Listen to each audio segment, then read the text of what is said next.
I now give the floor to His Excellency Sergey Lavrov, Minister for Foreign Affairs of the Russian Federation.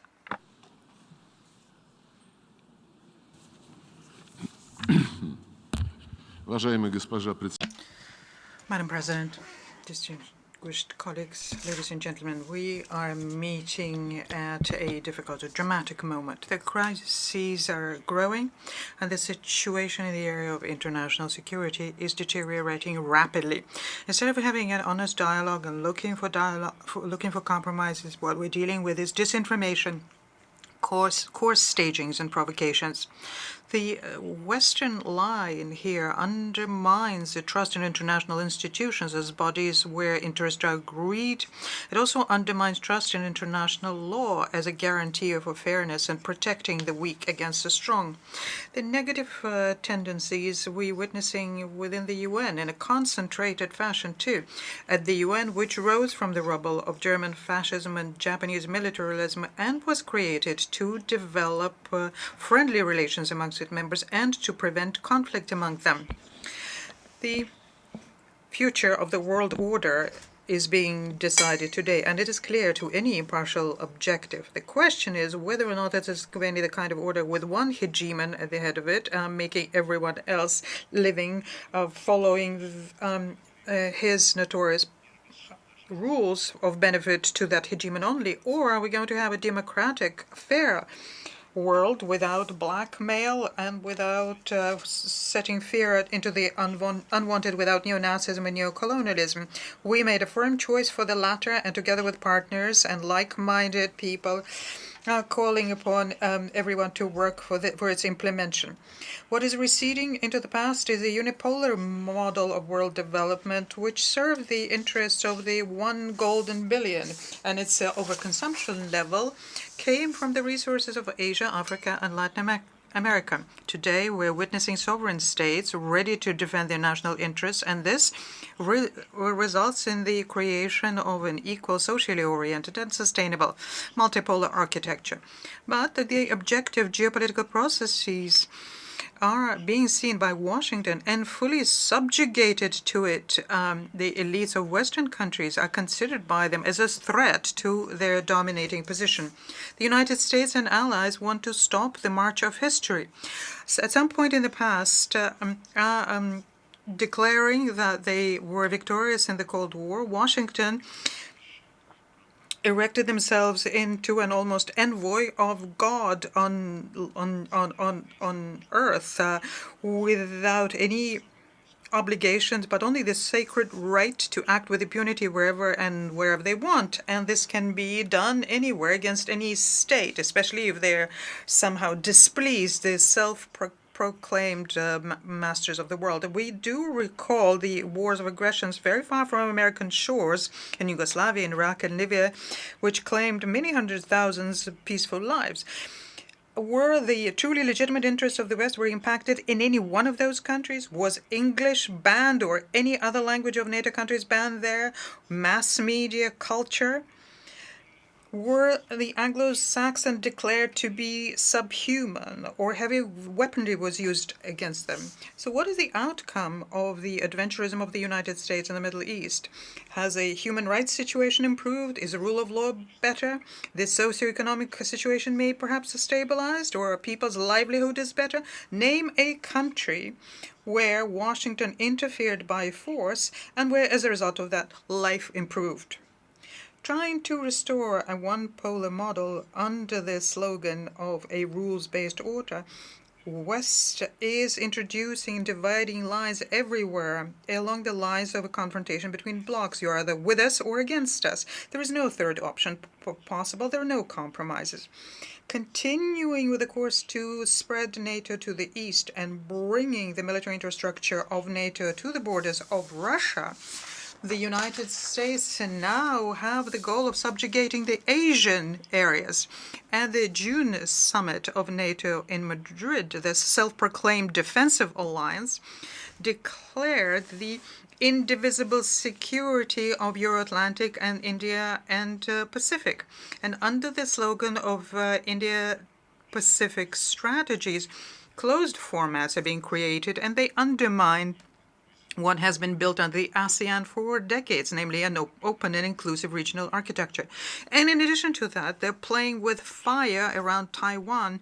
On top of that, they're promising military support to Taiwan. Clearly, the notorious Monroe Doctrine is becoming global in scope. Washington is trying to turn the entire world into its own backyard. And the way of doing this is through unlawful unilateral sanctions, which have been for many years used in violation of the Charter and used as a tool of political blackmail. The cynicism here is obvious because these restrictions hit civilians. They prevent them from getting access to basic goods, including medication, vaccines, and food. An egregious example we have here is the American blockade of Cuba, more than 60 years old. The General Assembly has been for a long time and insistently demanding that be immediately lifted, and this is being done by the absolute majority of voices. The Secretary General, whose duty include helping implement General Assembly decisions, must, of course, pay special attention to this issue. The Secretary General has a special role also in mobilizing efforts to overcome food and energy crises, which resulted in the wake of an out-of-control money emission in the United States and the European Union during the pandemic, and as a result of irresponsible, unprofessional acts by the European Union in the hydrocarbon fuel markets.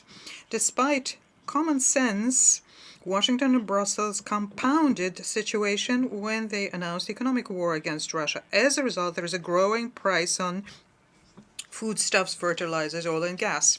We welcome the efforts made by the Secretary General when they helped arrive at the Istanbul agreements on the 24th of June, but they need to be implemented. But so far, the ships with the Ukrainian grain go somewhere, but not into the poorest countries, on the one hand. On the other hand, the impediments by US and EU, the financial and logistical impediments against our grain and fertilizers have not been lifted. Furthermore, for several weeks, we have been saying that about 300,000 tons of fertilizer are being held up in European ports, and we have been proposing that they be forwarded free of charge to the needy countries in Africa. But the European Union is not heeding this. The official Russophobia in the West is unprecedented now. The scope is grotesque. They're not shying away from declaring the intent to inflict the military defeat on our country, but also to destroy and fracture Russia. In other words, what they want to do is to remove from the global map a geopolitical entity which has become all too independent. So how have Russia in the recent decades been infringing on the interests of our opponents? Is it that we cannot be forgiven for making possible the military and strategic détente in the 1980s and 1990s because of my country's position? Or is it that we voluntarily dissolved the Warsaw Treaty Organization and thus removed the reason for NATO's being? Is it that we supported the reunification of Germany without any preconditions and against the position of London and Paris? That we withdrew our military from Europe, Asia, from Latin America? That we recognized the independence of former Soviet republics? That we believed the promises of Western leaders not to expand, not by an inch of NATO in the East, but when it started, agreed to basically legitimize it through signing a founding act between Russia and NATO? Did we infringe on the interests of the West when we warned them that it was unacceptable to bring closer a threatening military infrastructure, bring it closer to our borders? The arrogance of the West, the American exclusivity, have become particularly destructive after the end of the Cold War. Already in 1991, the Deputy Chief of Pentagon, Paul Wolfowitz, in his conversation with the NATO Commander Europe, Wesley Clark, stated openly that, I quote, "After the end of the Cold War, we can use our military without any fear of reprisal. We have 5, maybe 10 years so as to clean out the surrogate Soviet regimes, such as Iraq and Syria, until such time as there is a new superpower who can challenge us. End of quote. And I am convinced that at some point in someone's memoirs, we will find out how the American strategy was being developed as regards Ukraine. But even so, Washington's plans in this regard are obvious in any event. It is possible they are not being forgiven that at the request of the United States and the European Union, we supported the agreement of the Ukrainian president at the time, Mr. Yanukovych, his agreement with the forces of opposition to resolve crisis in February 2014. These agreements were guaranteed by Germany, Poland, and France, but the next morning they were trampled underfoot by the leaders of the bloody coup, who thus humiliated the European mediators. The West simply shrugged and watched in silence how members of the coup started bombing the eastern of Ukraine, where people refused to accept the results of the coup, watched as organizers made into the rank of national heroes the accomplices of Nazis. Were we expected to acquiesce in the Kiev intent to ban the Russian language, education, our mass media and culture, with their insistence on chasing the Russians out of Crimea, on waging war against Donbass, whose citizens were proclaimed by the then authorities and now authorities in Kiev, proclaimed to be not people but specimens? Is it that we violated the interests of the West because we played a role in stopping the forceful actions by the Kiev Neo Nazis in the east of Ukraine, and then demanded that the Minsk package of measures be implemented, something that was unanimously approved by the Security Council, but then laid low by Kiev with the participation of US and EU. For many years, we have been proposing to have security in Europe with the basis on equal and indivisible security enshrined at the highest level in OSCE documents. According to this principle, no one is to strengthen their own security at the expense of others. And the very last proposal to make these agreements legally binding, something that we introduced in December 2021, and the reaction was an arrogant rejection of that. The incapacity of Western countries to negotiate and the continued war by the Kiev regime against their own people left us with no choice but to recognize the dependence of the Donetsk and the Lugansk People's Republics and start a special military operation to protect the Russian and other people on Donbass, and so as to remove the threats against our security, which NATO had been consistently creating in Ukraine at our borders.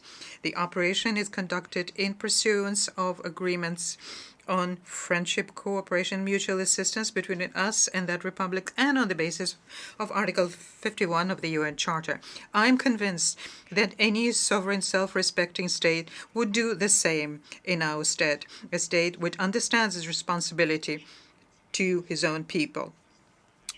The West is now throwing a fit because of the referenda which are being conducted in the Lugansk, Donetsk, Kharkov, and Zaporozhye oblasts. But people living there are basically only reacting to what was said to them by the head of the Kiev regime, Mr. Zelensky, in August 2021. At the time, he said anyone who feels themselves to be Russian for the benefit of their children and grandchildren to get out and to go to Russia. And that's what the inhabitants of those regions are doing, taking their land with them where their ancestors had been living for hundreds of years. Any unbiased observer can see very clearly the Anglo-Saxons who fully subjugated Europe, for them Ukraine is just an expandable material as they are fighting against Russia. NATO declared that our country is an immediate threat on their way to total domination, and a long-term threat will be the PRC. At the same time, collective West, headed by Washington, is sending frightening signals to other countries saying anyone who disobeys can be next. One of the consequences of the crusade by the West against the objectionables is the growing decline of multilateral institutions. They have been turned by the United States and allies into tools to implement their own selfish interests. This is something that is being pursued at the UN, Human Rights Council, UNESCO, and other multilateral institutions.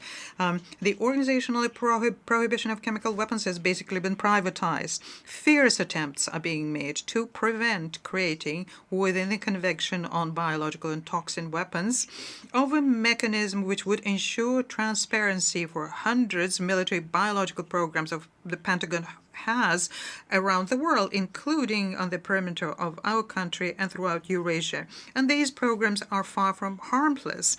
This is irrefutable, according to the facts that we came to in Ukraine. There is an assertive line to privatize the UN Secretariat, introducing into its work a neoliberal narrative which ignores the cultural and civilizational multifaceted nature of the world. We call upon making sure that we follow the Charter and ensure a fair geographical representation of member states, making sure that there is no one single country dominant in the Secretariat. An impossible situation was created by Washington, having to do with the obligation of the host country of a headquarters agreement to ensure normal conditions for the participation of all member states in UN work. The obligations under this host country agreement are also placed on the Secretary General, and inactivity is unacceptable. We're also concerned by the efforts made by countries who are undermining the prerogatives of the Security Council. And of course, the Council and the UN have to be aligned to contemporary realities. We see the prospect of making the Security Council more democratic exclusively through broadening the representation of the countries from Africa, Asia, and Latin America. We note India and Brazil in particular as key international actors and worthy candidates for permanent membership within the Council, whilst at the same time unilaterally and mandatorily raising the profile of Africa. It is very important today to make sure that all member states unequivocally, without reservations, reaffirm their commitment to the purposes and principles of the Charter as a first and necessary step to restore collective responsibility for the fate of humankind. And that was the reason why in July 2021 a group of friends to support the Charter was created. And co-sponsor of the group was Russia, and it now counts 20 countries. The goal here is to make sure that there is strict abiding with universal norms of international law to counterbalance unilateral approaches, and we call upon everyone to join in. And in this context, great potential is possessed by such organizations as the Non-Aligned Movement, BRICS, SCO, and ASEAN. The Western colleagues are very aggressive in imposing their understanding of democracy as a way of organizing life to all countries, categorically do not want to be guided by democratic norms in international affairs. And a very good example, the situation in Ukraine. Again, it would seem to be that Russia justified its position, has been justifying it for years, and with the West said they disagree. Okay, well, let other members of the international community decide for themselves what their position would be, on the side of one, on the side of others, or neutral.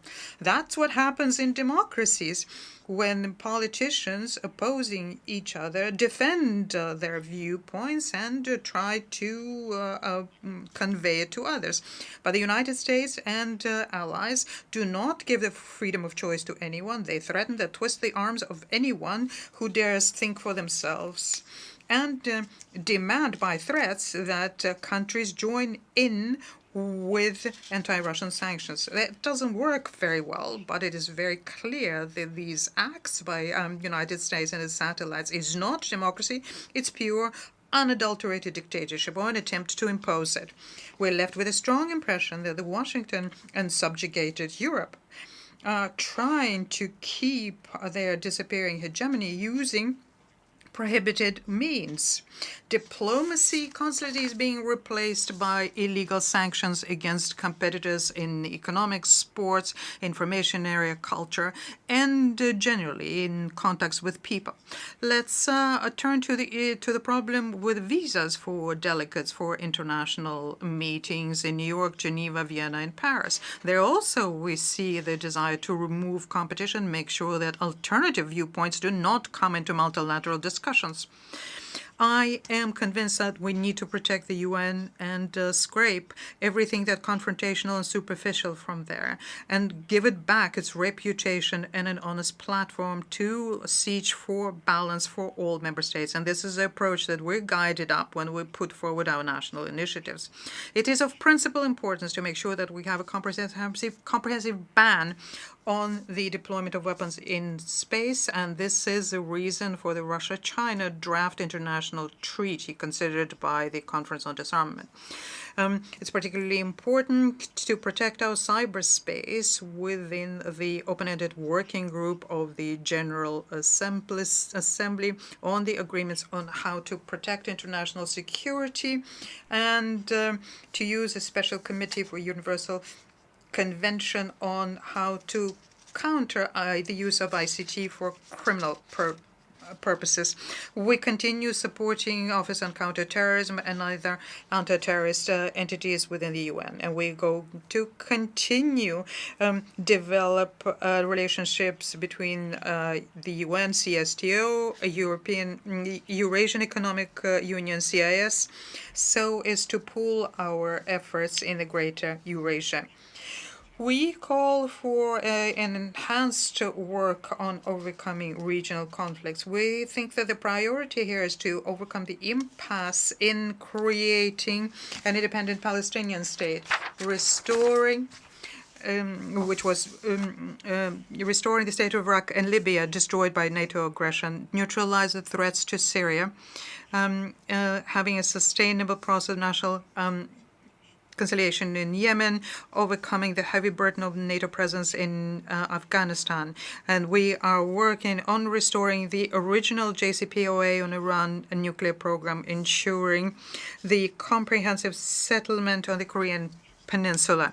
Many conflict situations in Africa require that we reject the temptation to play a zero-sum game there and that outside players consolidate around the initiatives by the African Union. We are concerned by the situation in Kosovo, Bosnia-Herzegovina, where the United States and the EU are stubbornly leading to the destruction of the international legal basis as we currently have it in Resolution 1244 and the Dayton Peaceful Agreement.